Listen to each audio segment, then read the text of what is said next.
Welcome to Shri Rajiv Gandhi IAS academy. Friends, இந்த வீடியோவில் 2025 ஜூலை மாதத்திற்கான முக்கிய தினங்கள் தான் பார்க்க போகிறோம். ஓகே, சரி வாங்க பார்க்கலாம். ஏற்கனவே இது ஜூலை மாதம் முடிந்த உடனே போட வேண்டிய வீடியோ தான், ஆனால் அப்போ போட முடியலை. ஏற்கனவே நம்ம பார்த்திங்கன்னா ஜூலை மாதத்திற்கான முக்கியமான 100 கரண்ட் அஃபேர்ஸ் போட்டுட்டோம். அது நீங்கள் இன்னும் பார்க்கல அப்படின்னா அதற்கான லிங்க் இந்த வீடியோடைய டிஸ்கிரிப்ஷனில் கொடுத்துருக்கோம். ஓகே, சரி வாங்க பார்க்கலாம். ஃப்ரெண்ட்ஸ், இந்த வீடியோடைய நோட்ஸ் எல்லாமே கீழே பிடிஎஃபாக டிஸ்கிரிப்ஷன் கொடுத்துருக்கோம். அது எல்லாமே கிளிக் பண்ணி டவுன்லோட் பண்ணிச்சிங்க. ஓகே, சரி வாங்க பார்க்கலாம். ஃபஸ்ட்டு, தேசிய மருத்துவர்கள் தினம். இது ஜூலை 1ஆம் தேதி. இந்த ஆண்டுக்கான கருப்பொருள் முகமூடிக்கு பின்னால் குணப்படுத்துபவர்களை யார் குணப்படுத்துகிறார்கள் அப்படிங்கிறது தான் தீம். இது எதனால் நம்ம கொண்டாடுறோம் அப்படின்னா, பிரதான் சந்திர ராய் அப்படின்னு நம்ம இந்தியாவில் ஒரு டாக்டர் இருந்தார். அவர் ரொம்பவே ஒரு சிறந்த டாக்டர். அவருடைய பிறந்தநாள் தான் இந்த ஜூலை 1ஆம் தேதி.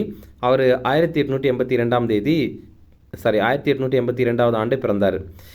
இதில் பாருங்கள், நம்ம எக்ஸாமில் இம்பார்ட்டன்ட் டேஸ் எப்படிலாம் கேட்குறாங்கன்னா, ரொம்ப முக்கியமாக நம்ம ஸ்கூல் புக்கில் இருக்கிற டேட்டை கேட்குறாங்க. இரண்டாவதாக நமக்கு டேட்டு துல்லியமாக ஞாபகம் வைக்கிறது ரொம்ப கஷ்டம். அது எப்படி நம்ம ஞாபகம் வச்சுக்கலாம் அப்படின்னா, மேக்ஸிமம் ஆப்ஷன்ஸில் இப்போ தேசிய மருத்துவ தினம் அப்படின்னா ஜூலை 1ஆம் தேதி ஒரு ஆப்ஷனாக இருக்கும். இன்னொரு ஆப்ஷன் ஜூன் 15ஆம் தேதியாக இருக்கும். இன்னொரு ஆப்ஷன் ஏப்ரல் 30ஆம் தேதியாக இருக்கும். இந்த மாதிரி வேறு மாதங்களை தான் ஆப்ஷனில் கொடுக்குறாங்க. நம்ம அதை வச்சு கூட ஞாபகம் வச்சுக்கலாம். ஓகே, அடுத்தது கருப்பொருள் கூட கேட்குறாங்க. இது எப்படி கேட்குறாங்கன்னா, முதல்ல ஸ்டேட்மெண்ட் 1 அப்படின்ற மாதிரி கொடுத்துட்டு அதில் தேசிய மருத்துவர்கள் தினம் அது ஜூலை 1ஆம் தேதி அப்படின்னு கொடுக்குறாங்க. அதுக்கு அடுத்தது இந்த ஆண்டு அதோடைய கருப்பொருள் இதை மாதிரி கருப்பொருளை கொடுத்துட்டு இரண்டுமே சரியா, இல்லை ஒன்று மட்டும் சரியா, ஒன்றும் இரண்டும் தவறா, அந்த மாதிரியெல்லாம் ஆப்ஷன்ஸ் கொடுக்குறாங்க. அதனால் நீங்கள் கருப்பொருளையுமே சேர்த்தே படிச்சு வச்சிங்க. அடுத்தது ஜிஎஸ்டி டே. ஜிஎஸ்டி அப்படின்னா கூட்ஸ் அண்ட் சர்வீசஸ் டேக்ஸ் அப்படிங்கிறது தான். தமிழில் சரக்கு மற்றும் சேவை வரி அப்படிங்கிறது தான். அப்போது சரக்கு மற்றும் சேவை வரி தினம் தான் இந்த ஜூலை 1ஆம் தேதி. இந்த ஜிஎஸ்டி நடைமுறைக்கு வந்த தினம் 2017ஆவது ஆண்டு ஜூலை 1ஆம் தேதி. அதனால் தான் நம்ம ஜிஎஸ்டி தினமாக ஜூலை 1ஆம் தேதியை கடைபிடிக்கிறோம். இதுவரைக்கும் ஜிஎஸ்டிலேயே ரொம்ப அதிகமான வசூல் பெற்றது எப்படின்னா, இந்த 2025ஆவது ஆண்டில் ஏப்ரல் மாதம் தான் ரூபாய் 2.37 லட்சம் கோடி அளவுக்கு வசூல் பண்ணியிருக்காங்க. 101வது சட்டத்திருத்தம் 2016 மூலமாக தான் இந்த ஜிஎஸ்டி கொண்டு வரப்பட்டது. ஜிஎஸ்டி கவுன்சிலுக்கு தலைமை தாங்கினது யார் அப்படின்னா, மத்திய நிதியமைச்சர் தான் இப்போவும் தலைமை தாங்குவாங்க. அப்படி பார்க்கும்போது இப்போ மத்திய நிதியமைச்சராக இருக்கிறவங்க நிர்மலா சீதாராமன் அவர்கள். அடுத்தது உலக விளையாட்டு பத்திரிகையாளர்கள் தினம். இது ஜூலை 2ஆம் தேதி. இந்த ஆண்டுக்கான கருப்பொருள் நியாயமான விளையாட்டை வென்றல், நேர்மை மற்றும் தாக்கத்துடன் அறிக்கையிடல் அப்படிங்கிறது தான். அடுத்தது தேசிய பட்டய கணக்காளர்கள் தினம். இது ஜூலை 1ஆம் தேதி. நேஷனல் சார்ட்டர்ட் அக்கௌண்டன்ஸ் டே.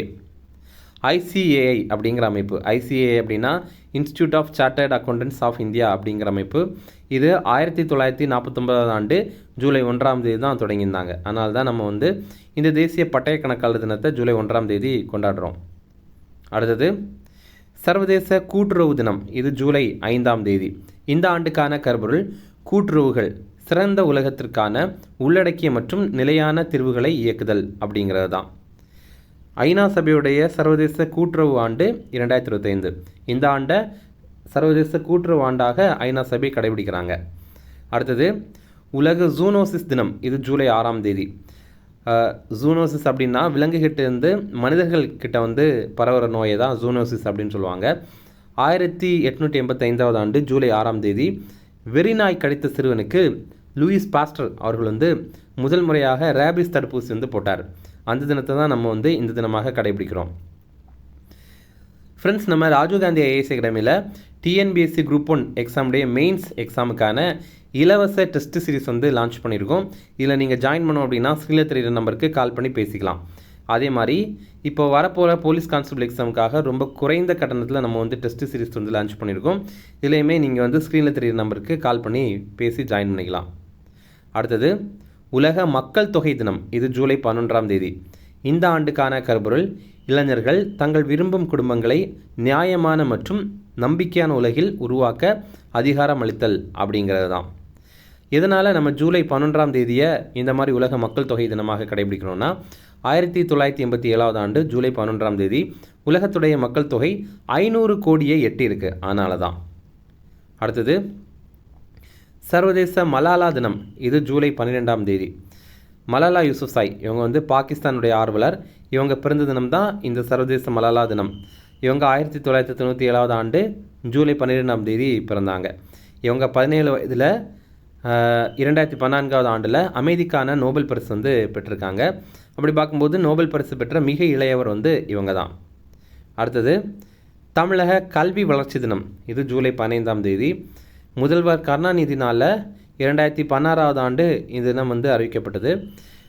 காமராஜர் இருக்கார்ல, அவருடைய பிறந்த தினம் தான் இந்த ஜூலை 15ஆம் தேதி.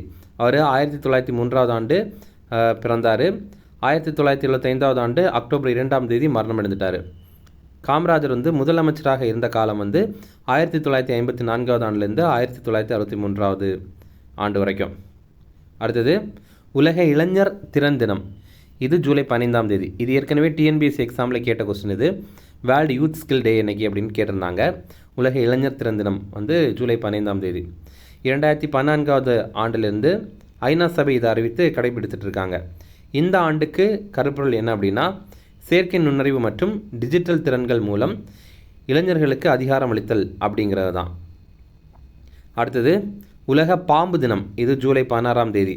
இந்த ஆண்டுக்கான கருப்பொருள் மரியாதை செலுத்துங்கள், பயப்படாதீர்கள், இயற்கையின் அமைதியான பாதுகாவலர்களை பாதுகாத்தல் அப்படிங்கிறது தான். இப்போது இதில் பாருங்கள், நம்ம இந்தியாவில் இருக்கிற 4 காமனான பாம்பு இது தான். நமக்கு வந்து இந்த பாம்புடைய பேர் கண்டிப்பாக தெரிஞ்சுக்கணும். ஏன்னா இப்போ ஒருத்தங்களை பாம்பு கிடச்சிச்சு அப்படின்னா நம்ம வந்து அது என்ன பாம்புன்னு தெரிஞ்சிச்சுன்னா ஈஸியாகவே அதுக்கான விஷமுறிவு மருந்தை வந்து கொடுத்துடலாம்ல, அதற்காக தான். இப்போ பாருங்கள், இந்த பிக்சரில் ஃபஸ்ட்டு இருக்கிறது கட்டுவிரியன் பாம்பு. இது இந்த மாதிரி கருப்பு கலரில் இருக்கும் அல்லது டார்க் ப்ரௌன் கலரில் இருக்கும். இடையில வந்து வெள்ளை கோடு இருக்கும். ஓகேவா? அப்புறம் வந்து சார பாம்பு. இது உங்களுக்கு தெரியும், இதில் 2 கலர் இருக்குது சாரப்பாம்பில். அடுத்தது வந்து நாகப்பாம்பு. நம்ம நிறைய படங்களில் பார்த்துருப்போம், நாகப்பாம்பு இந்த மாதிரி இருக்கும். அப்புறம் கண்ணாடி விரியன் பாம்பு. ஓகேவா? இதில் பாருங்கள், இதில் வந்து இதுக்கு உடம்புலாம் இந்த மாதிரி இருக்குது. இதில் ஒரு விஷயம் நம்ம தெரிஞ்சுக்கணும். இதில் சாரப்பாம்பு அவ்வளோ விஷயம் இல்லைன்னு வச்சிங்களேன். இந்த நாகப்பாம்பு கொஞ்சம் கூச்ச சுபாவம் உள்ளது. நம்மளை பார்த்தோன்னே அது ஒதுங்கி போயிடும். ஆனால் இந்த கட்டு விரியன் கண்ணாடி விரியன் இருக்குல்ல, அது வந்து அவ்வளோ கூச்ச சுபாவம் எல்லாம் கிடையாது. நம்ம அந்த பக்கம் போனாலும் அது மெதுவாக தான் போகும். அதனால் இந்த பாம்பு பக்கம் போகாமல் இருக்கிறது ரொம்ப ரொம்ப நல்லது. ஓகே, அதே மாதிரி பாம்பை பார்த்தோன்னே நான் இந்த பாம்பை அடிக்கிறேன், பாம்பை பிடிக்கிறேன் அப்படின்ற மாதிரிலாம் செய்யாமல் இருக்கிறது தான் நல்லது. ஓகே, அடுத்தது உலக நீதி தினம். இது ஜூலை 17ஆம் தேதி. 2014 ஆண்டு சட்டத்தின்படி ஆட்சி தரவரிசையில் இந்தியா 79வது இடம் பிடித்திருக்கோம். மொத்தமாக 142 நாடுகளை கணக்கில் எடுத்துக்கிட்டாங்க.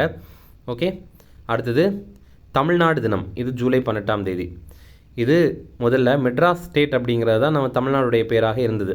அதை தமிழ்நாடு அப்படின்னு பேர் மாற்றத்துக்கு கோரிக்கை வச்சுருந்தாங்க. இதற்காக சங்கரலிங்கனார் அவர் வந்து உண்ணாவிரதம் இருந்து உயிர் நீத்தார். அவர் பார்த்திங்கன்னா 1956 ஆண்டு அக்டோபர் 13ஆம் தேதி உயிர் தியாகம் செய்தார். அப்போது இதுக்கப்புறம் என்னாச்சு அப்படின்னா 1968 ஆண்டு ஜூலை 18ஆம் தேதி தமிழக சட்டப்பேரவையில் நம்ம மெட்ராஸ் ஸ்டேட்டை தமிழ்நாடுன்னு பேர் மாற்றுறதுக்கு ஒரு தீர்மானம் கொண்டு வந்திருந்தாங்க. அந்த தினத்தை தான் நம்ம வந்து தமிழ்நாடு தினமாக கொண்டாடுறோம். அப்போது 2021 ஆண்டு முதல்வர் ஸ்டாலின் தான் அறிவித்திருந்தார். என்னென்னா, இந்த மெட்ராஸ் ஸ்டேட் அப்படிங்கிற பேரை தமிழ்நாடுன்னு பெயர் மாற்றுறதுக்கு தமிழக சட்டப்பேரவையில் தீர்மானம் கொண்டு வந்திருந்தாங்கல்ல, தீர்மானம் நிறைவேற்றியிருந்தாங்கல்ல, அந்த தினம்தான் நம்ம ஜூலை 18ஆம் தேதியை தமிழ்நாடு நாளாக கொண்டாடணும் அப்படின்னு 2021 ஆண்டு தான் முதல்வர் ஸ்டாலின் வந்து அறிவிப்பு வெளியிருந்தார். ஆனால் இந்த தமிழ்நாடு அப்படிங்கிற பேர் சூட்டப்பட்ட தினம் என்னைக்குன்னா 1969 ஆண்டு ஜனவரி 14. அடுத்தது நெல்சன் மண்டேலா தினம். இது ஜூலை 18ஆம் தேதி. இது நெல்சன் மண்டேலா அவர்களுடைய பிறந்த தினம். அவர் 1918 ஆண்டு ஜூலை 18ஆம் தேதி பிறந்தார். இந்த ஆண்டுக்கான கருப்பொருள் வறுமை மற்றும் சமத்துவமின்மையை எதிர்த்து போராடுவது இன்னும் நம் கைகளில் தான் உள்ளது அப்படிங்கிறது தான். ஐநா சபை இந்த தினத்தை 2009 ஆண்டு அறிவித்திருந்தாங்க. அடுத்தது சர்வதேச சதுரங்க தினம். இது ஜூலை 20ஆம் தேதி. ஃபிடே அமைப்பு, அதுதான் உலக அளவில் செஸ் விளையாட்டை நிர்வகிக்கிற அமைப்பு. அந்த ஃபிடே அமைப்பு தொடங்கினது இந்த ஜூலை 20ஆம் தேதி தான். ஃபிடே அப்படின்னா இன்டர்நேஷ்னல் செஸ் ஃபெடரேஷன் அப்படிங்கிறது தான். 1924 ஆண்டு ஜூலை 20ஆம் தேதி இந்த அமைப்பு தொடங்கியிருந்தாங்க. உலகத்துடைய மிக இளவயது சர்வதேச செஸ் சாம்பியன் யார் அப்படின்னா டி குகேஷ், நம்ம இந்தியாவை சேர்ந்தவர். அடுத்தது உலக செஸ் தரவரிசையில் முதலிடம் பிடித்தவர் நார்வேயை சேர்ந்த மேக்னஸ் கால்சன் அப்படிங்கிறவர் தான். இந்த படத்தில் நீங்கள் பார்க்குறீங்களா, இவர் தான். அடுத்தது சர்வதேச நிலவு தினம். இது வந்து ஜூலை 20ஆம் தேதி. 1929 ஆண்டு ஜூலை 20ஆம் தேதி மனிதன் நிலவில் காலடி வைத்த தினம். அதுதான் நம்ம சர்வதேச நிலவு தினமாக கொண்டாடுறோம். நீல் ஆம்ஸ்ட்ராங் மற்றும் பஸ் ஆல்ட்ரின் இவங்க 2 பேரும் நிலவில் காலடி வைத்த முதல் மனிதர்கள். இவங்க அப்போலோ 11 அப்படிங்கிற மிஷனில் தான் போய் வந்து நிலவில் காலடி வைத்தாங்க. அடுத்தது இந்திய தேசிய கொடி தினம். இது வந்து ஜூலை 22ஆம் தேதி. இதை ஹிந்தியில் திரங்கா அடாப்ஷன் டே அப்படின்னு சொல்கிறாங்க. அதாவது 1947 ஆண்டு ஜூலை 22ஆம் தேதி நம்ம அரசியலமைப்பு சபை இந்திய தேசிய கொடியை வந்து ஏற்றுக்கொண்ட தினம்தான் இந்த தினம். இந்திய தேசிய கொடியை வடிவமைத்தவர் வந்து பிங்களி வெங்கையா அப்படிங்கிறவர். இவர் ஆந்திர பிரதேசத்தை சேர்ந்தவர். அடுத்தது உலக மூளை நல தினம். இது ஜூலை 22ஆம் தேதி. இந்த ஆண்டுக்கான கருப்பொருள் அனைத்து வயதினருக்கும் மூளை ஆரோக்கியம் அப்படிங்கிறது தான். அடுத்தது தேசிய ஒலிபரப்பு தினம். இது ஜூலை 23ஆம் தேதி. 1927 ஆண்டு ஜூலை 23ஆம் தேதி இந்தியாவுடைய முதல் வானொலி சேவை அது வந்து அறிமுகம் செஞ்சுருந்தாங்க. இந்தியன் ப்ராட்காஸ்டிங் கம்பெனி அப்படிங்கிறது தான் அது. அப்படிங்கிற கம்பெனியின் மூலமாக தான் இந்த வானொலி சேவையை வந்து அறிமுகம் பண்ணியிருந்தாங்க. ஓகே. அப்புறம் ஆல் இந்தியா ரேடியோ வந்து 1936 ஆண்டு உருவாக்கியிருந்தாங்க.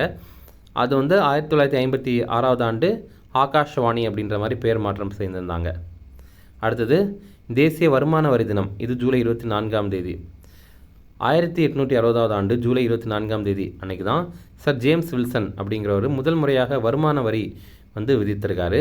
ஆனால் தான் இந்த தினத்தை அந்த மாதிரி கடைபிடிக்கிறாங்க. 2010 ஆண்டுலேருந்து இந்தியாவில் தேசிய வருமான வரி தினம் வந்து அனுசரிக்கப்படுது. அடுத்தது உலக மூழ்குதல் தடுப்பு தினம். இது ஜூலை 25ஆம் தேதி. இந்த ஆண்டுக்கான கருப்பொருள் உங்கள் கதை ஒரு உயிரை காப்பாற்றும் அப்படிங்கிறது தான். இப்போது நிறைய பேர் பார்த்திங்க அப்படின்னா நேர்லேயே ஒருத்தங்களை மூழ்கிறத பார்த்துருப்பாங்க. அப்போ அதை பற்றி இன்னொருத்தங்களுக்கு விழிப்புணர்வு சொல்லும்போது நம்ம வந்து ஒருத்தருடைய அலட்சியத்தை வந்து தவிர்க்கலாம். ஏன்னா நிறைய பேர் என்ன பண்ணுறாங்க அப்படின்னா நான் பார்த்துக்கிறேன் அப்படின்ற மாதிரி சொல்லிட்டு போய் நீரில் போகிறாங்க, அப்புறம் வந்து மூழ்கிடுறாங்க அவங்களுக்கு நீச்சல் தெரியாமலே. அடுத்தது உலக அளவில் ஆண்டுதோறும் 2,36,000 பேர் நீரில் மூழ்கி இறக்குறாங்க. 2021 ஆண்டு ஐநா சபை இந்த தினத்தை அறிவித்திருந்தாங்க.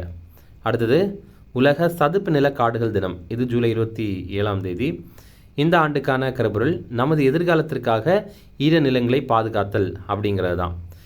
இந்தியாவில் அதிகமாக சதுப்பு நில காடுகள் இருக்கிறது மேற்கு வங்காளத்தில் தான். நம்ம மத்திய அரசு மிஷ்டி அப்படிங்கிற ஒரு திட்டத்தை இந்த சதுப்பு நில காடுகளை பாதுகாக்கிறதுக்காக கொண்டு வந்திருந்தாங்க. 2023 ஆண்டு ஜூன் 5ஆம் தேதி அறிமுகம் பண்ணியிருந்தாங்க. மிஸ்டியுடைய விரிவாக்கம் mangrove initiative for shoreline habitats and tangible incomes அப்படிங்கிறது தான். அடுத்தது உலக இயற்கை பாதுகாப்பு தினம். இது ஜூலை 28ஆம் தேதி. இந்த ஆண்டுக்கான கருப்பொருள் மக்களையும் தாவரங்களையும் இணைத்தல், வனவிலங்கு பாதுகாப்பில் டிஜிட்டல் புதுமைகளை ஆராய்தல் அப்படிங்கிறது தான். அடுத்தது உலக புலிகள் தினம். இது ஜூலை 29ஆம் தேதி. உலகிலேயே அதிகமாக புலிகள் இருக்க நாடு நம்ம இந்தியா தான். 75% புலிகள் வந்து நம்ம இந்தியாவில் தான் இருக்குது. இந்தியாவிலேயே அதிகமான புலிகள் இருக்க மாநிலம் வந்து மத்திய பிரதேசம். நமக்கு மத்திய அரசு ப்ராஜெக்ட் டைகர் அப்படிங்கிறத 1973 ஆண்டு ஏப்ரல் மாதம் அறிமுகம் பண்ணியிருந்தாங்க. அப்போ தான் தேசிய விலங்காக புலி வந்து ஏற்றுக்கொள்ளப்பட்டது. அடுத்தது உலக கல்லீரல் அழற்சி வாரம். இது ஜூலை 26ஆம் தேதியிலிருந்து ஆகஸ்ட் 1ஆம் தேதி வரைக்கும். அதுவே உலக கல்லீரல் அழற்சி நோய் விழிப்புணர்வு அப்படிங்கிறது ஜூலை 28ஆம் தேதி. இந்த ஆண்டுக்கான கருப்பொருள் ஹெப்படைட்டிஸ் அதை முறியடிப்போம் அப்படிங்கிறது தான். அடுத்தது உலக மனித கடத்தலுக்கு எதிரான தினம். இது வந்து ஜூலை 30ஆம் தேதி. இந்த ஆண்டுக்கான கருப்பொருள் மனித கடத்தல் ஒரு கட்டமைக்கப்பட்ட குற்றம், சுரண்டலை முடிவுக்கு கொண்டு வாருங்கள் அப்படிங்கிறது தான். அவ்வளோதான் ஃப்ரெண்ட்ஸ். இந்த வீடியோ பிடிச்சா கண்டிப்பாக லைக் பண்ணுங்கள். நம்ம சேனலுக்கு சப்ஸ்கிரைப் பண்ணி வச்சுங்க. உங்கள் நண்பர்களுக்குமே ஷேர் பண்ணுங்கள். அதே மாதிரி பார்த்தீங்கன்னா எஸ்எஸ்சி எக்ஸாம், பேங்கிங் எக்ஸாமுக்காக இலவச கிளாஸ் நம்ம இன்ஸ்டியூட்டில் நடத்துகிறோம். யாருக்குன்னா காலேஜ் ஃபைனல் இயர் படிக்கிற ஸ்டூடெண்ட்ஸுக்கு தான். ஆனால் உங்களுக்கு தெரிஞ்சவங்க யாராவது காலேஜ் ஃபைனல் இயர் படிக்கிறாங்க அப்படின்னா அவங்களுக்கு இதை ஷேர் பண்ணுங்கள். அதே மாதிரி டிஎன்பிஎஸ்சி குரூப் 2 குரூப் 2 எக்ஸாமுக்காக இலவச டெஸ்ட் சீரிஸுமே நம்ம இன்ஸ்டியூட்டில் நடத்துகிறோம். ஸ்க்ரீனில் தெரிகிற நம்பருக்கு கால் பண்ணி ஜாயின் பண்ணிக்கலாம். Okay, thank you.